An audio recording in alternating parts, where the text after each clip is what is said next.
오늘 예배의 부름인 시편 46편 10절은 이렇게 말씀하십니다. 이르시기를 너희는 가만히 있어 내가 하나님됨을 알지어다. Be still and know that I am God. 사람이 분주하게 움직이던 것을 멈추고 모든 소란스러움을 멈추고 잠잠해지면 하나님께서 살아계신다는 것을 깨닫게 되고 경험할 수 있다는 것을 말씀하십니다. 살아계신 하나님의 역사하심을 경험하려면 마음이 고요해지도록 말과 행동을 멈추어야 합니다. 말과 행동만 아니라 우리 자신의 사사로운 생각도 잠시 멈추고 잠잠해야 합니다. 그래야 하나님의 음성을 들을 수 있습니다.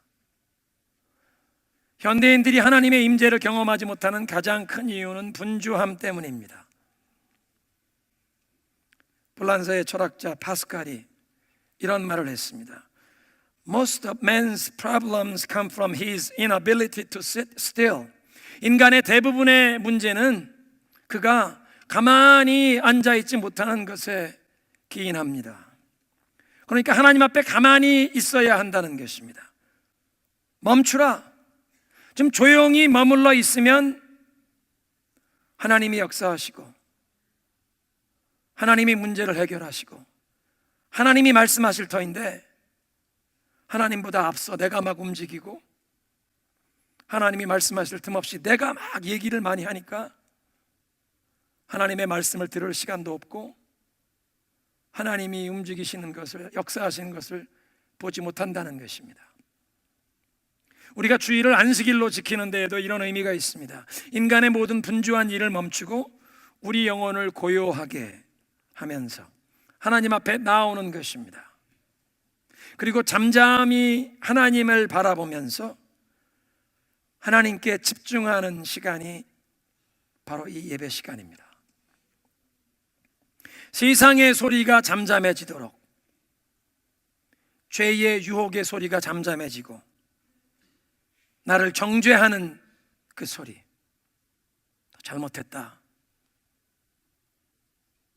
또 똑같은 실수, 또 똑같은 이런 죄를 저지르고 네가 무슨 하나님 앞에 복을 받겠다고 하느냐, 복을 받을 자격도 없고 넌 잘 될 리가 없지, 그 정죄하는 소리, 걱정과 염려, 우리를 두려움에 사로잡히게 만들려고 하는 소리, 낙심의 소리, 후회의 소리, 우리에게 수치감을 주는 소리, 우리 마음속에 그 모든 상처의 소리가 다 잠잠해지고 예수님의 음성이 들려야 합니다.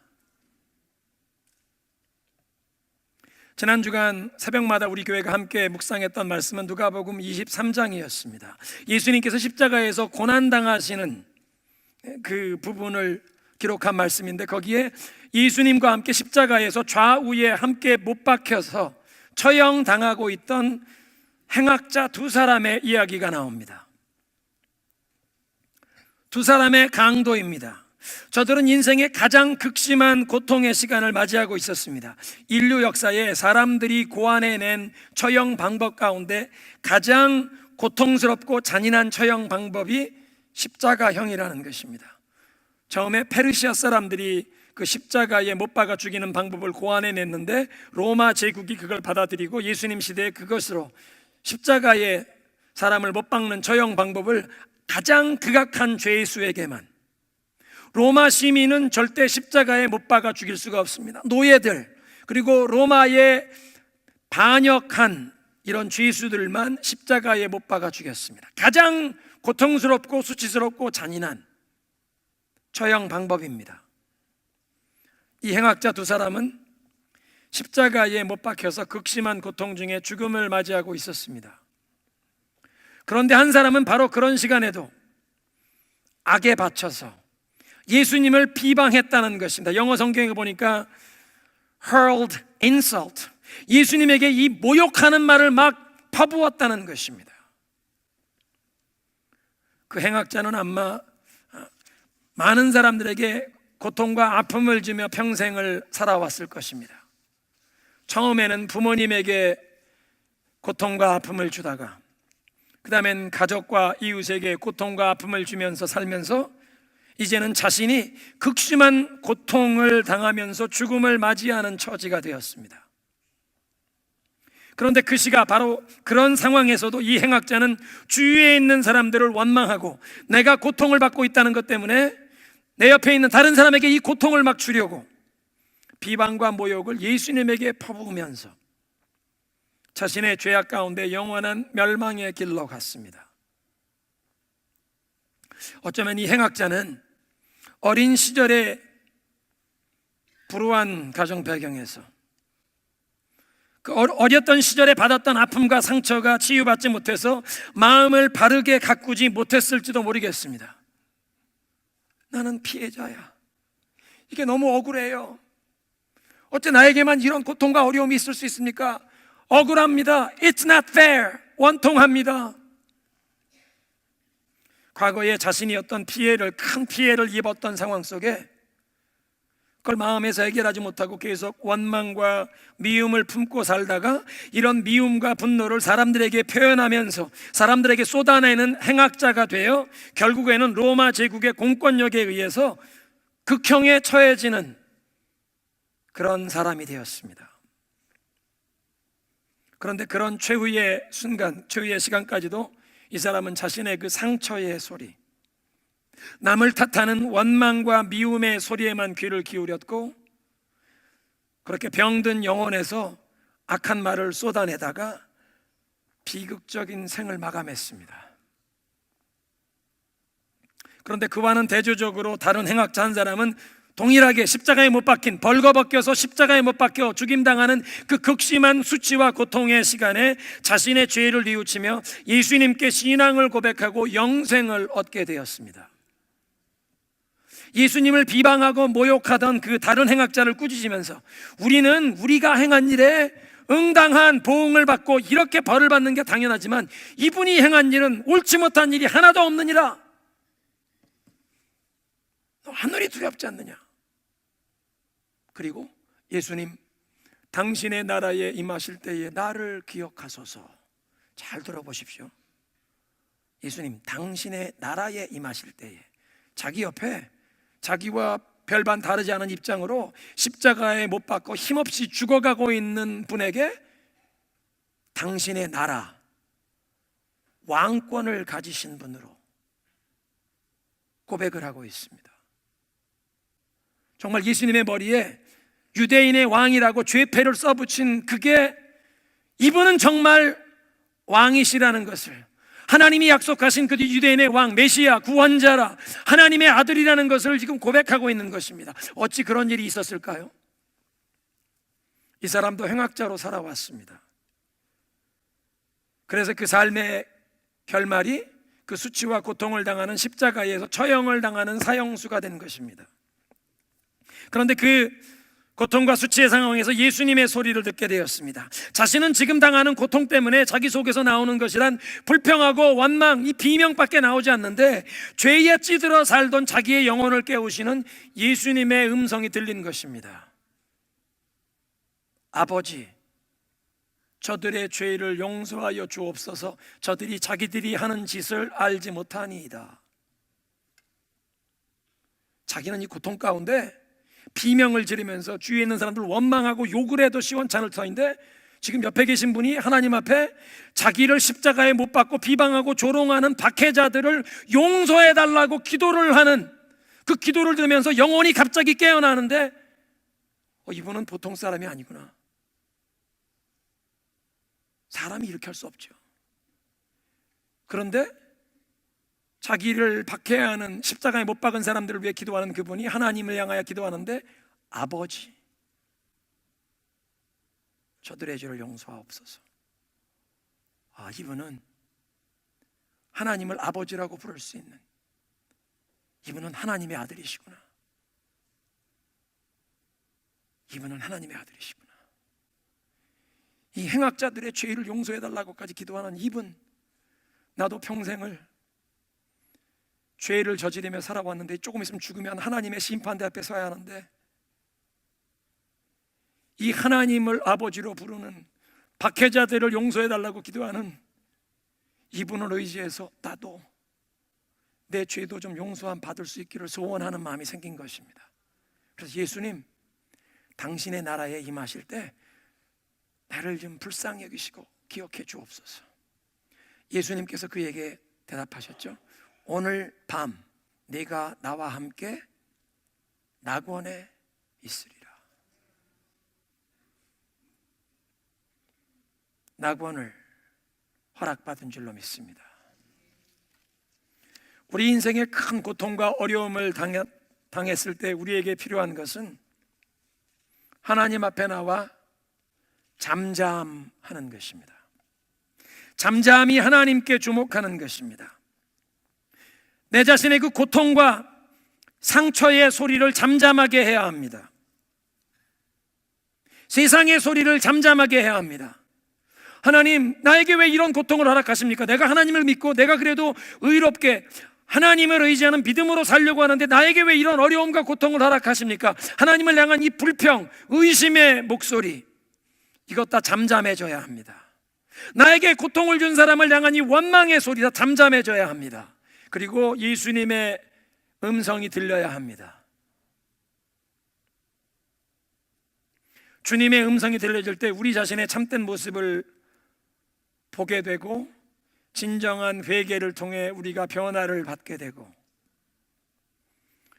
우리의 상처가 치유받고 오랫동안 해결하지 못하고 우리가 묶여 살아왔던 역기능과 우리 속에 남아있던 그 상처, 그곳에 주님의 치유의 손길이 임하여 우리에게 참된 변화와 영적인 성숙, 주님 앞에도 한 발자국 가까이 나아가게 되는 영적인 진보가 일어나게 되는 줄로 믿으시기 바랍니다. 너희는 가만히 있어 내가 하나님 됨을 알지어다. 오늘 예배 시간이 우리가 가만히 우리의 영혼을 고요하게 하고 잠잠히 하나님을 바라보며 하나님의 음성이 우리 모두에게 들려주는 이 시간 되어야 할 줄로 믿습니다. 오늘도 지난주에 이어서 느헤미야를 통해 주시는 메시지에 귀를 기울입니다. 느헤미야 12장은 예루살렘의 성벽 건축이 완성이 되어서 완공이 되어서 낙성식을 거행하는 그런 역사인데, 그 낙성식의 역사 전에 이 성벽을 건축하는 데 기여했던 사람들이 이제 이름을 기록하는 명단이 먼저 앞부분에 나옵니다. 그런데 그 낙성식에, 그러니까 이 성벽, 예루살렘 성벽을 건축하는데 함께 동참하고 기여했던 사람들의 명단을 기록하는 그 명단에 느헤미야 시대에 이 성벽을 건축했던 사람들이 아닌 다른 사람들의 이름도 있습니다. 두 시대의 인물들의 이름이 기록되어 있습니다. 1절부터 11절까지는 이 성벽이 아니라 성전을 재건했던 포로에서 바벨론 포로 생활에서 돌아와서 성전을 재건했던 시대의 사람들의 이름이고, 12절부터 26절까지는 이제 성벽을 중수했던 성벽 중수 시대의 영적인 지도자들의 이름입니다. 이런 모습을 보면서 씨 뿌리는 세대가 있는가 하면 거두는 세대가 있는 것을 보는 것입니다. 성전 재건 세대는 페르시아 왕 고레스 왕의 원년에 스룹바벨을 총독으로 임명하여 너희가 예루살렘으로 돌아가서 하늘의 하나님 여호와께 성전을 짓고 거기서 하늘의 하나님께 제사를 지내며 이 페르시아 제국의 황제와 왕자들에게 복을 달라고 그렇게 기도해라 보냈습니다. 그래서 스룹바벨과 대제사장 예슈아를 따라서 사람들이 돌아왔던 사람들이 성전 재건 세대였습니다. 그런데 그 뒤에 80년 뒤에 에스라와 함께 2차 포로 귀환하는데 그들이 성벽을 건축하게 되는 성벽 중수 세대입니다. 그 성벽을 재건하는 데 쓰임받았던 총독 느헤미야는 에스라보다 13년 뒤에 페르시아 제국의 총독으로 임명을 받아서 예루살렘에 부임했던 사람이었습니다. 그러니까 느헤미야는 자기와는 다른, 자기 세대 사람들이 아닌 80년 90년 전에 앞서갔던 지난 세대의 이 어른들의 이름을 기억하고 있습니다. 성전 재건했던 세대입니다.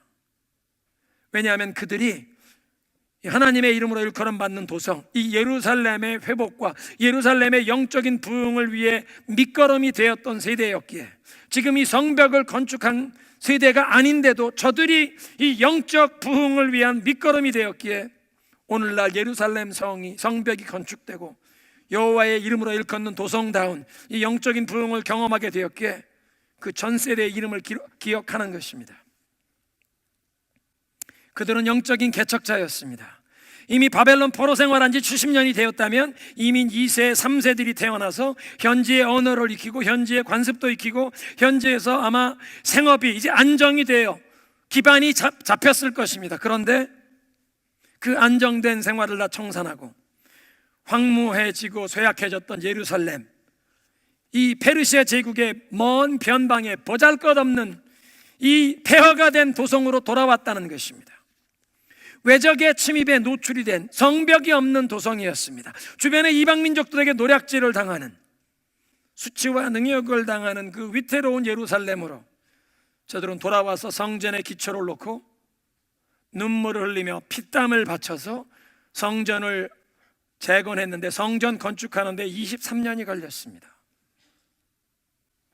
성벽도 없는데 툭하면 우상을 숭배하는 이방 민족들이 노략질을 하고 마적대가 오니 성전 건축이 제대로 진행이 못된 것입니다. 그런 영적 지도자들로서 예루살렘의 부흥을 위해 눈물로 기도를 심었습니다. 하나님 앞에 제단을 쌓으며 하나님의 말씀을 가르쳐왔던 하나님의 사람들이었습니다. 그래서 느헤미야는 후손들이 우리 앞서 하나님 앞에 헌신했던 이 믿음의 선진들, 영적인 선구자 세대를 기억하도록 그들의 이름을 기록한 것이요, 더 중요한 것은 하나님이 그들을 인정하신 것입니다. 하나님이 그들의 충성을 기억하신 줄로 믿으시기 바랍니다. 씨 뿌리는 세대가 있고 열매를 거두는 세대가 있는 것을 보면서 세월의 공백에도 불구하고 하나님께서 시작하신 일은 하나님이 반드시 이루신다는 것을 보게 됩니다. 성전이 재건된 시기와 이제 이 예루살렘의 성벽이 재건축된 시기에는 80년, 90년의 기간에 공백이 있었습니다. 그런데 결국 성벽이 다시 세워지고 예루살렘 도성이 이렇게 부흥되기 시작하는 것입니다. 한 시대에 역사하시고 하나님의 역사가 끝나는 것이 아니라 세대와 세대를 이어가며 하나님이 역사하신다는 것입니다. 그리고 각 시대마다 하나님의 사람들, 하나님에게 인도함 받는 사람들은 하나님의 일에 쓰임받게 되는 줄로 믿습니다. 사도 바울이 그래서 그렇게 하나님의 일에 쓰임받는 사람들의 특권을 일컬어 우리가 하나님의 동역자가 된다. 고린도전서 3장입니다. 고린도 교회 성도들에게 편지를 하는데, 나는 심었고 아볼로는 물을 주었으되 오직 하나님께서 자라나게 하셨나니 그런즉 심는 이나 물 주는 이는 아무것도 아니로되 오직 자라게 하시는 이는 하나님뿐이시라.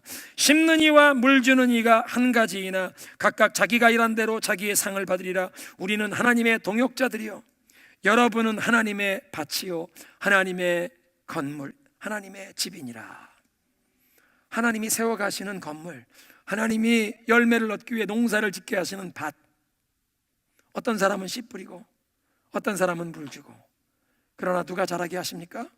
하나님이 자라게 하신다고 하십니다.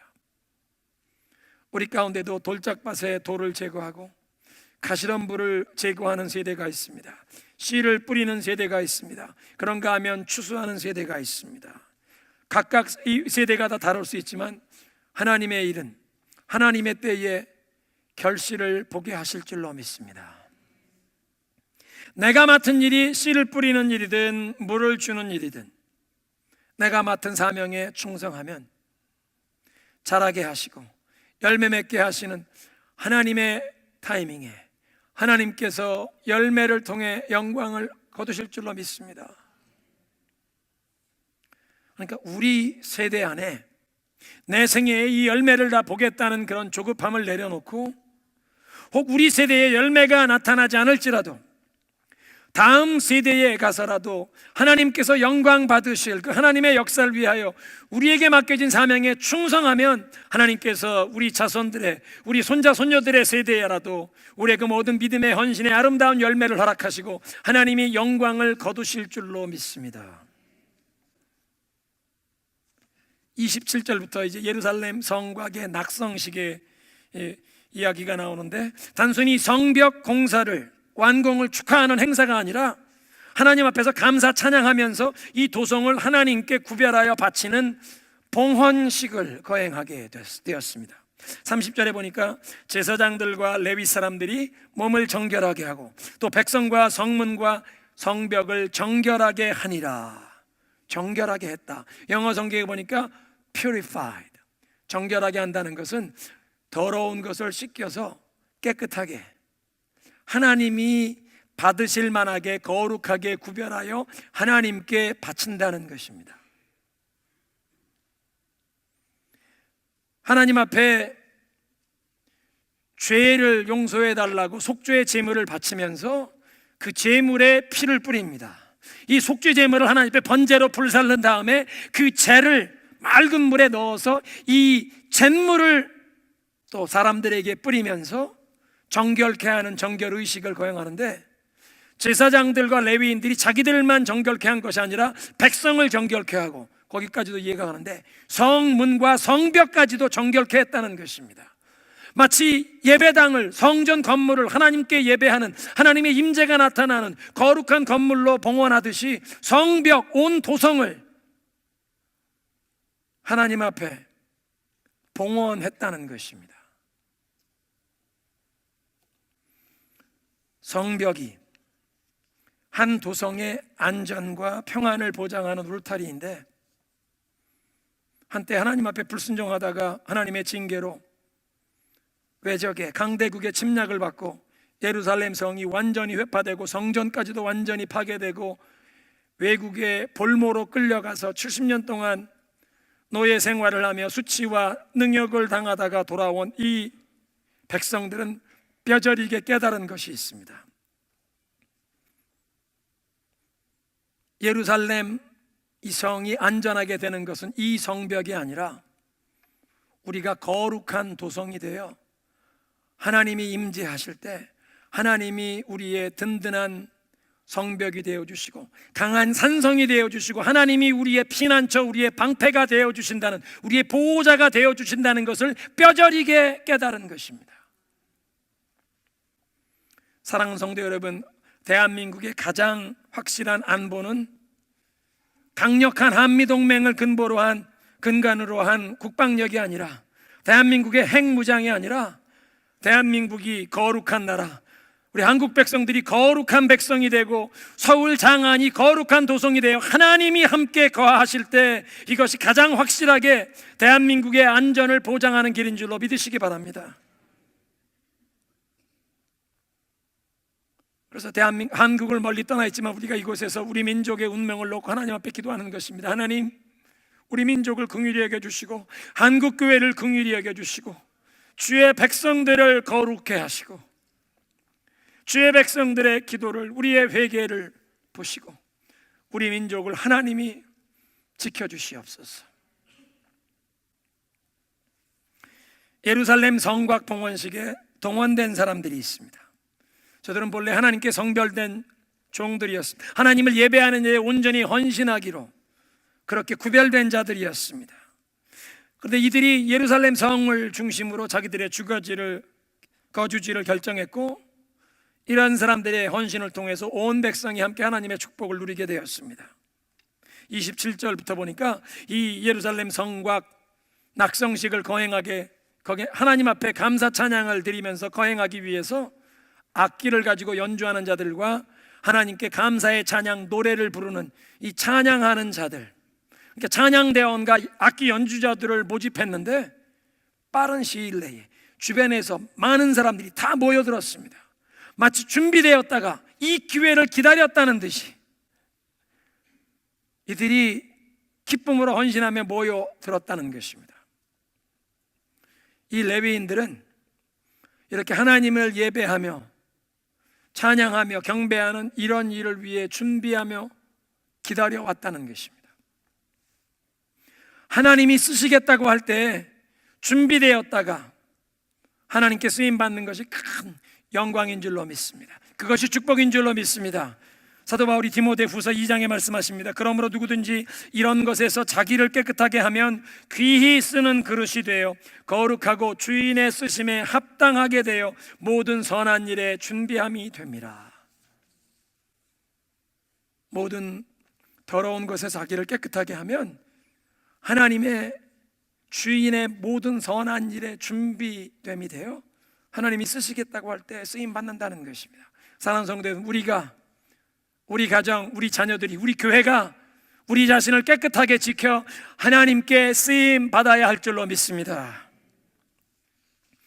레위 지파의 족장들과 그 제사장들의 이름이, 그들의 이제 족보와 계보가 등장하는데, 이들의 이름은 바벨론 70년 포로 생활 기간 동안에도 철저하게 관리가 되었습니다.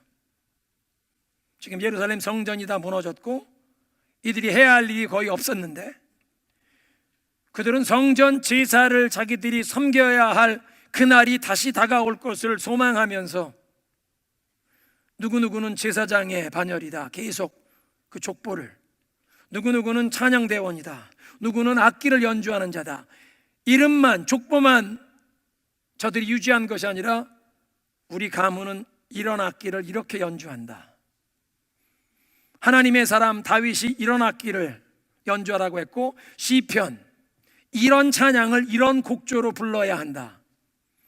찬양대원들이 그 노래를 자기들도 연습하고 자녀들에게 가르쳤습니다. 악기 연주자들이 시편 91편은 이렇게 연주하는 거다, 시편 23편은 비파를 이렇게 연주하는 거다, 가르쳐 왔습니다. 하나님 앞에 성전에서 다시 제사 드릴 날이 오면 제사장과 레위 지파에 속하지 않은 사람들이 함부로 성직을 수행하면서 불경죄를 범하지 않도록 제사장과 레위인들이 이 예배가 회복될 날을 사모하며 철저히 자기들의 족보를 관리하고 자손들에게 하나님 앞에서 예배하며 수종드는 이 악기를 가르치고 이 찬양 곡조를 계속 가르친 것입니다. 따라하겠습니다. 항상 깨끗하게 준비되어 하나님께 쓰임 받읍시다. 그런 개인, 그런 가정, 그런 교회가 되어야 할 줄로 믿습니다. 그리고 29절에 보니까 예루살렘 주위 마을에 찬양대원들이, 이 레위인들이 예루살렘 주변에 있는 사방 마을에 정착했다고 기록되어 있습니다. 모세의 율법을 보면 민수기 35장에 하나님 앞에 구별된 이 레위인들에겐, 레위 지파에겐 다른 11지파처럼 어떤 땅을 준 것이 없고, 내가 너희들의 기업이라, 너희들은 나를 예배하는 일에 전념하고 하나님의 백성들에게 어떻게 하나님을 섬겨야 하는지 가르치는 일에 전념하면 백성들이 자기들 가운데 이 레위인들이 거주할 성읍을 주고 이들을 공개해서 하나님을 예배하며 하나님의 백성답게 살게 했다는 것입니다. 그런데 하나님의 백성들이 하나님을 향한 열심이 식어지면, 레위인들을 공개하는 일이 소홀해지면 떠돌아다니는 레위인들이 생겨났다고 사사기 17장에 기록되어 있습니다. 그리고 레위인들이 자기가 맡은 바 사명, 하나님을 예배하는, 여호와 하나님을 경배하는 이 일에서 본분에서 떠나고 떠돌이가 돼서 개인의 사사로운 제사장 노릇해, 당신네 집에 그 우상이 있으면 내가 제사장 노릇해 주겠습니다, 이 사설 제사장 노릇하는 그런 일들이 사사기에 일어나는데, 그런 일들이 일어나다 보면 온 백성들이 영적으로 메말르게 되고, 영적으로만 메말라지는 것이 아니라 온 공동체가, 온 나라가, 공동체 전체가 다 핍절함을 경험하는, 공고함을 경험하는 역사가 임했다는 것입니다. 하나님의 백성들이 하나님을 향한 그 예배를 방치하고 하나님의 전을 방치했을 때 학계 선지자를 통해서 하나님께서 이렇게 말씀하십니다. 너희가 많이 뿌릴지라도 수확이 적으며 먹을지라도 배부르지 못하며 마실지라도 흡족하지 못하며 입어도 따뜻하지 못하며 일꾼이 싹쓸 받아도 그것을 구멍 뚫린 전대에 넣는 것이 됐지 않았느냐? 왜 그러냐?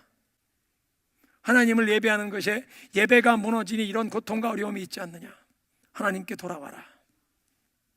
이제 예루살렘을 주변으로 찬양대원들과 이 악기 연주자들이 정착했다는 것을 보면 이들이 성전 중심으로 하나님께 예배하는 일을 중심으로 이제 영적인 질서가 다시 우선순위가 회복이 되는 것입니다. 이들을 백성들이 공개하기 시작했다는 것입니다. 예배에 전념할 수 있도록. 그래서 하나님 중심으로, 하나님을 예배하는 일 중심으로, 하나님 중심, 말씀 중심, 교회 중심으로 이 신앙 공동체가 바르게 세워졌다는 것입니다. 그래서 오늘 읽었던 31절 말씀, 감사 찬송의 행진이 이제 일어났습니다. 성전 봉헌식을 거행하면서 악기 연주자들과 감사 찬송을 부를 찬양대원들을 다 부르고, 이 찬양대를 두 그룹으로 나눠서 이 예루살렘의 지도를 보면 9시 되는 위치, 이 서쪽에 모여서 한 그룹은 에스라가 인도해서 찬양대원들을 왼쪽으로, 오른쪽으로, 남쪽으로 내려가기 시작합니다. 남쪽에 분문, 이 모든 쓰레기와 이 분문, 이게 오물이 나가는 문입니다. 분문을 통해서, 다윗성을 통해서 샘문을 통해 다윗성을 언덕으로 올라서 성전 쪽으로 올라가고, 두 번째는 북쪽으로 9시에서 12시 방향으로 도는 느헤미야가 함께 돌았던 그 그룹은 북쪽으로 양문, 어문, 에브라임문 거쳐서 이제 동쪽 문에 와서 함께 이 두 찬양대가 만나 하나님 전에 올라가 하나님을 예배한 모습을 우리가 함께 읽었습니다. 저들이 성벽 위를 행진하면서 부른 노래의 내용은 자기들이 이루어 놓은 일이 얼마나 위대한 역사였나, 그것을 자랑하고 노래하는 것이 아니라 하나님이 얼마나 위대한 일을 이루셨는지, 하나님을 높이고 하나님을 찬양한 줄로 믿으시기 바랍니다. 그 감사 찬양을 부르며 행진하는 그 모임 가운데 느헤미야의 겸손을 보십시오. 에스라는 본래 제사장이었습니다. 제사장 겸 학사, 제사장 겸 신학자였습니다.